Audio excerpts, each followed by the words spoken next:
SDM Neelam Verma अपनी सादी सी साड़ी में इलेक्ट्रॉनिक स्कूटी पर सवार तेजी से अपनी स्कूल की सहेली की शादी में जा रही थी। एकदम आम सी औरत की शक्ल में, ना कोई सरकारी गाड़ी ना कोई सिक्योरिटी, बस एक आम लड़की की तरह स्कूटी चलाते हुए जैसे ही वह शहर के करीब पहुंची तो सामने पुलिस की चौकी नजर आई।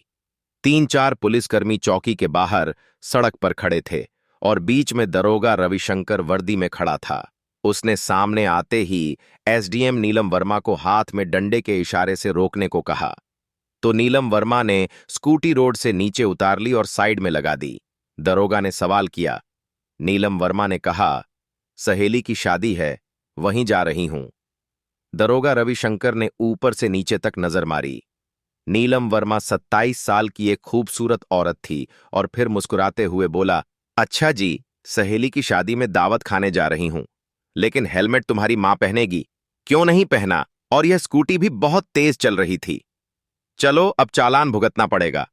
दरोगा रविशंकर ने चालान पैड निकालते हुए कहा। नीलम को अंदाजा हो गया था इसकी नीयत खराब हो गई है। वह बोली, सर मैंने कोई नियम नहीं तोड़ा है। ओ मैडम जी, हमें कानून सिखाने की कोशिश ना करो। उसने दूसरी तरफ खड़े एक सिपाही को देखा और फिर नीलम की ओर देखते हुए फुसफुसाया, बिना खुराक के नहीं मानेगी। अचानक दरोगा ने जोरदार थप्पड़ नीलम के गाल पर जड़ दिया। बहुत सवाल जवाब कर रही है, जब पुलिस कुछ कहें तो चुपचाप मान लेना चाहिए। नीलम का सिर एक पल के लिए चकरा गया, लेकिन उसने खुद को संभाल लिया। उसकी आंखों में गुस्सा साफ छलक रहा था। वह अपने साथियों से बोला, लगता है अभी भी अकड़ बाकी है। अरे तेरे जैसी पता नहीं कितनी को सही कर चुका हूं, लगता है अच्छे से सिखाना पड़ेगा। एक सिपाही आगे बढ़ा और बोला, सर इसे थाने ले चलो, वहां आराम से इसकी सेवा पानी करेंगे। दरोगा सिर हिलाकर बोला, हां, इसे थाने ले चलते हैं, तब समझ में आएगा कि पुलिस से कैसे बात की जाती है। सिपाही ने नीलम को बाजू से पकड़ा और झटका देकर खींचा और कहा, चल गाड़ी में बैठ। नीलम ने झटक कर अपना हाथ छुड़ाया और गुस्से से बोली, हाथ लगाने की कोशिश मत करना वरना अंजाम अच्छा नहीं होगा। दरोगा का पारा चढ़ गया। उसने अपने एक सिपाही से कहा, इसका घमंड तो देखो। एक सिपाही ने आगे बढ़कर नीलम वर्मा के बाल खींचे और जबरदस्ती घसीटने की कोशिश की। नीलम दर्द से करा उठी, लेकिन अभी तक अपने बारे में कुछ नहीं बताया। वो देखना चाहती थी कि यह लोग कितने और कहां तक गिर सकते हैं। तभी एक पुलिस वाले ने कहा, बड़ी शरीफ बनती है, अब तेरा खिलौना बनाकर खेलेंगे। नीलम वर्मा अच्छी तरह समझ चुकी थी कि अब उसके साथ क्या होने वाला है और यह लोग कितने नीचे गिर सकते हैं। दरोगा जोर से चिल्लाकर बोला, बहुत देखी है, तेरे जैसी अकड़ वाली पुलिस से भिड़ेगी, आज मजा चखाता हूं, चलो ले चलो, इसे थाने में वहीं समझाएंगे। एसडीएम। नीलम वर्मा अब भी चुप ही थी। उन्होंने अपनी पहचान बताने का कोई इरादा नहीं किया। देखना चाहती थी कि यह लोग प्रशासन को कितना बदनाम कर सकते हैं, कितनी हद तक यह लोग अत्याचार कर सकते हैं। दरोगा रविशंकर अब झुंझला चुका था। उसके सामने एक ऐसी औरत खड़ी थी जिसके नरम मुलायम खूबसूरत गाल पर तमाचे पड़े थे, जिसके बालों को खींचा गया था, जिसे जबरदस्ती बाजू से पकड़कर सड़क पर घसीटा गया था, लेकिन वह अब भी किसी बुत की तरह बिल्कुल खामोश खड़ी थी। दरोगा रविशंकर ने गुस्से से आंखें तड़ते हुए अपने सिपाहियों की तरफ देखा और गुर्रा कर बोला, ले चलो इसे थाने में, वहीं बैठकर सोचेंगे कि इस सिर छड़ी औरत का क्या इलाज करना है। फिर क्या था? 2 सिपाही आगे बढ़े और नीलम वर्मा के दोनों हाथों को कसकर पकड़ा और धक्के देते हुए उसे घसीटते हुए जीप की ओर ले जाने लगे। तभी पहली बार नीलम वर्मा की आवाज गूंजी। उसने झटके से कहा, छोड़ो मुझे, लेकिन उस चीख में डर नहीं था, बल्कि एक ऐसा गुस्सा था जो अंदर तक खौल रहा था। दरोगा ठहाका मारकर हंसा और बोला, ओह, अब जुबान भी चलने लगी है, चलो थाने में और देखेंगे कि वहां कितनी लंबी जुबान चलती है। थाने में घुसते ही दरोगा अपनी पूरी ताकत से चिल्लाया, ओए कहां गए, चाय पानी लगाओ, जल्दी एक स्पेशल माल आया है। आज नीलम वर्मा अब भी बिना बोले थाने की दीवारों को देख रही थी। वह देख रही थी कि कैसे यह लोग उन बेगुनाहों के साथ पेश आते हैं जो कभी आवाज नहीं उठा पाते। तभी एक सिपाही दरोगा रविशंकर की तरफ झुककर फुसफुसाया, क्या केस है साहब? सिपाही ने पूछा तो दरोगा ने हंसते हुए कहा, अरे कुछ नहीं रे, कोई चोरी या कोई जेब कटी, जो मन करे लगा देना। बस अंदर डालकर इसका गुरूर तोड़ना है और ज्यादा सवाल नहीं पूछने। नीलम वर्मा तो सब कुछ सुन रही थी, लेकिन उसकी आंखें अब भी कुछ कहने से बच रही थीं, जैसे वह चाह रही हो कि पुलिस वालों की गिरावट की यह कहानी खुद उनके मुंह से बाहर निकले। तभी दरोगा कुर्सी पर बैठ गया, हाथ में कलम लिया और टेबल पर उसे घुमाने लगा। फिर आंखें नीलम पर गड़ाकर बोला, नाम बता, अपना कहाँ रहती है, किसके घर की है? नीलम चुप रही। दरोगा ने फिर सवाल दोहराया, सुना नहीं नाम क्या है तेरा? लेकिन नीलम की खामोशी अब भी वैसी ही थी जैसे कोई पत्थर की दीवार हो।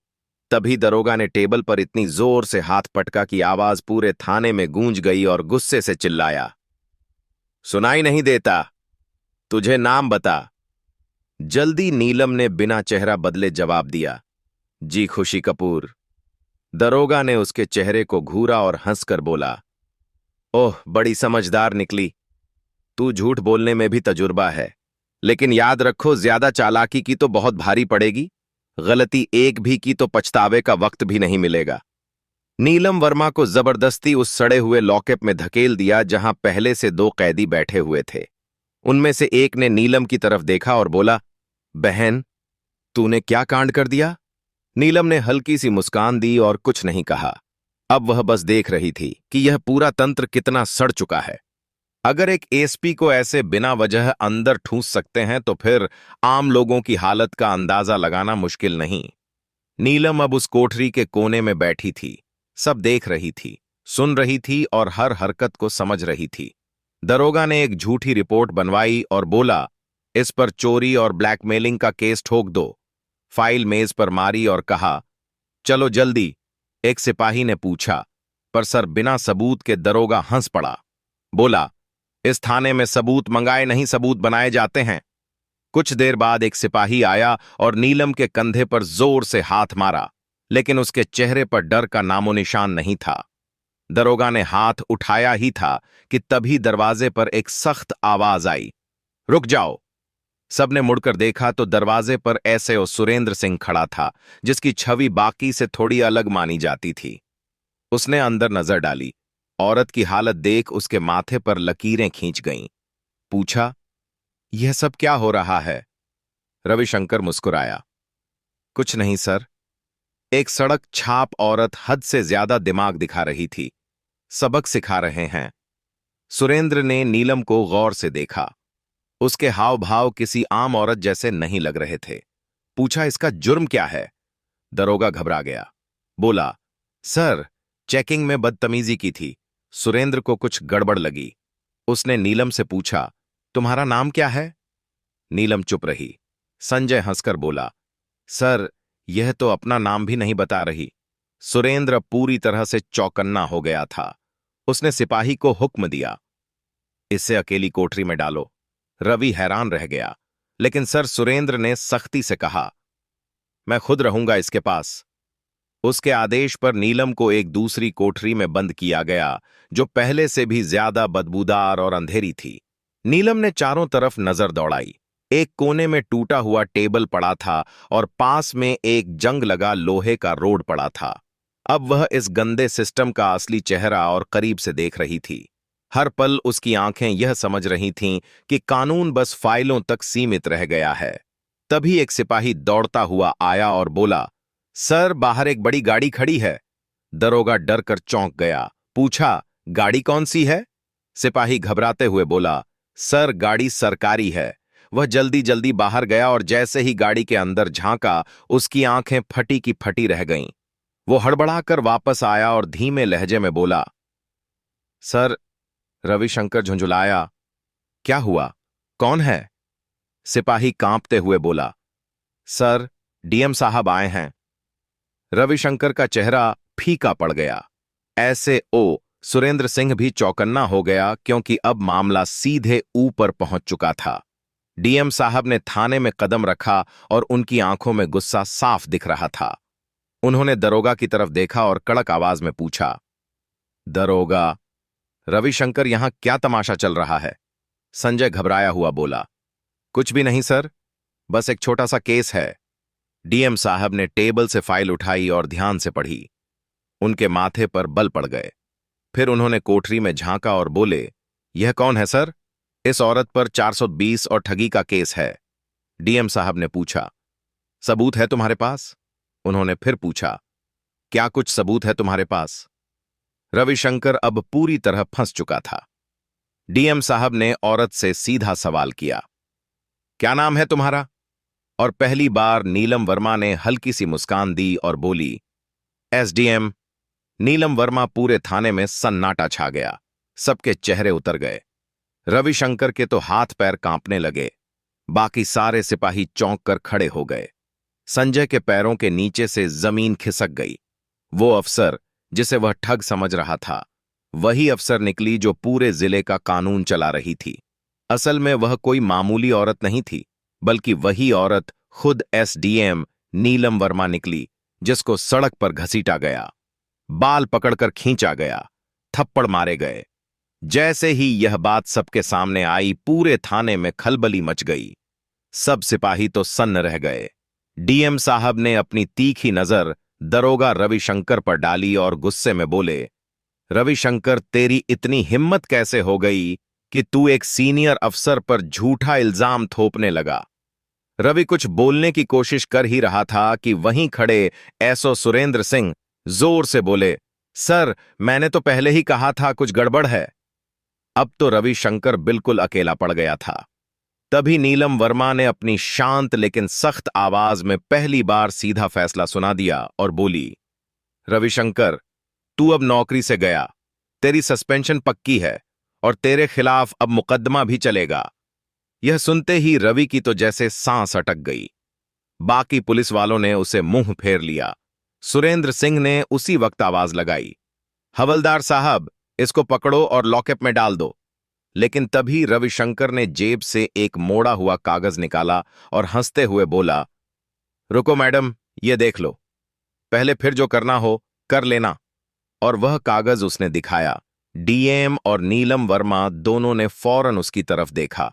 रवि बोला, यह रहा मेरा ट्रांसफर का ऑर्डर। 3 दिन पहले ही मेरा तबादला हो चुका है। अब आप चाहे जितनी भी नाराज हो जाओ, मुझे नौकरी से नहीं निकाल सकती। पूरा थाना फिर से सन्न पड़ गया। नीलम ने वह कागज हाथ में लेकर पढ़ा। डीएम ने आंख तरेरी और एसआईओ सुरेंद्र सिंह से कहा, जाओ जाओ और पता करो कि यह कागज असली है या बस दिखावे का। सुरेंद्र ने कंप्यूटर में रिकॉर्ड देखा और सिर उठाकर बोला, सर, यह तो असली है, लेकिन इसने अभी तक नया दरोगा को चार्ज नहीं सौंपा। यानी अभी तक यही यहां का असली दरोगा बना बैठा है और सारी बदमाशी इसी के द्वार में की गई है। अब तो कोई भी इसे नहीं बचा सकता। नीलम वर्मा उसकी आंखों में आंखें डालकर बोली, अब तेरा नया ठिकाना वहीं होगा जहां तू औरों को डालता था। सिपाहियों, इसे पकड़ो और ले जाओ। अंदर डीएम ने भी सिर हिलाकर इशारा कर दिया। जैसे ही 2 सिपाही उसे पकड़ने बढ़े, रविशंकर ने फिर चाल चली और बोला, रुकिए मैडम, मैं अकेला नहीं हूं। क्या आपको लगता है कि पूरी गलती मेरी ही है? फिर उसने थाने के और पुलिस वालों की तरफ इशारा करके कहा, यह सब मेरे साथ हैं, ऊपर तक सारे जुड़े हुए हैं। कुछ पुलिस वालों के चेहरे का रंग उड़ गया। एसएओ सुरेंद्र सिंह ने माहौल भांपते ही एक एक को घूरना शुरू कर दिया। नीलम वर्मा ने डीएम की तरफ देखा और बोली, अब यह पूरा थाना ही साफ करना पड़ेगा, कोई बचा नहीं रहेगा। डीएम ने भी कहा, जो हुक्म मैम, अब एक एक का हिसाब लिया जाएगा। और जैसे ही जुबान से यह बात निकली, थाने में जैसे बिजली गिर गई हो। थाने के बाहर कुछ पत्रकार चुपचाप थाने के बाहर खड़े थे, जिनको पहले से शक था कि थाने में कोई बड़ी खिचड़ी पक रही है।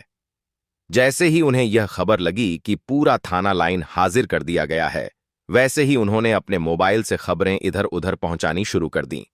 अब यह मामला दबने वाला नहीं था। तभी एक लंबी काली शीशों वाली चमचमाती गाड़ी थाने के सामने आकर रुकी। दरवाजा खुला और खुद एसएसपी साहब बाहर निकले। चारों तरफ देखा तो सबका चेहरा उतरा हुआ। थाने के सारे अफसर एक तरफ दुबके खड़े थे और एसएसपी साहब बोले, यह कब से तमाशा चल रहा है यहां? लेकिन डीएम और थाना इंचार्ज साहब बिल्कुल शांत खड़े थे। एसडीएम नीलम वर्मा ने सीधा एसएसपी की आंखों में आंखें डालकर कहा, आपको क्या लगता है आप बच जाओगे? सुरेंद्र सिंह ने झट से फाइल निकाली और नीलम वर्मा को पकड़ाई। जो फाइल सीधे एसएसपी साहब के सारे काले धंधों की पोल खोल रही थी, नीलम वर्मा ने वह फाइल एसएसपी साहब की तरफ बढ़ाई और बोली, लो देखो, इसमें तुम्हारे सारे करतूत भरे पड़े हैं। एसएसपी साहब के माथे से पसीना टपकने लगा। डीएम साहब ने बिना देर किए ऊंची आवाज में हुक्म दिया, पकड़ो इसे और अभी के अभी गिरफ्तार करो। पूरा थाना हैरान रह गया। इतने बड़े अफसर को किसी ने पहली बार यूं खुलेआम ललकारा था। जैसे ही एसएसपी की गिरफ्तारी हुई, पूरे जिले में तूफान समझ गया। मामला अब ऊपर ढाका तक पहुंच गया था। सीएम तक बात पहुंची और वहीं से सीधा हुक्म आया, जिले में जितने भी अफसरों ने मिलकर गड़बड़ी की है, उन सबको पकड़कर अंदर डालो। अगले ही 2 दिन में पूरे जिले से 40 से ज्यादा पुलिस अफसर, 10 से ऊपर बड़े अफसर और गिनती भर के नेता गिरफ्तार कर लिए गए। पूरे फरीदपुर जिले की हवा बदल गई। अब चारों तरफ बस एक ही चर्चा थी, एसडीएम नीलम वर्मा की ईमानदारी और हिम्मत, जिसने पूरा सड़ा गला सिस्टम हिलाकर रख दिया। अब प्रशासन में एक नई रफ्तार थी, एक नई सोच थी और सबसे बढ़कर एक डर था कि अब कोई भी बच नहीं पाएगा। नीलम वर्मा का काम अब पूरा हो चुका था। उन्होंने दिखा दिया कि अगर अंदर से इरादा साफ हो तो सारा का सारा मुल्क भी सुधर सकता है। तो दोस्तों, अगर यह कहानी पसंद आई हो तो लाइक करें और हमारे चैनल पब्लिक क्राइम को सब्सक्राइब करें। बेल आइकन का बटन भी दबाएं।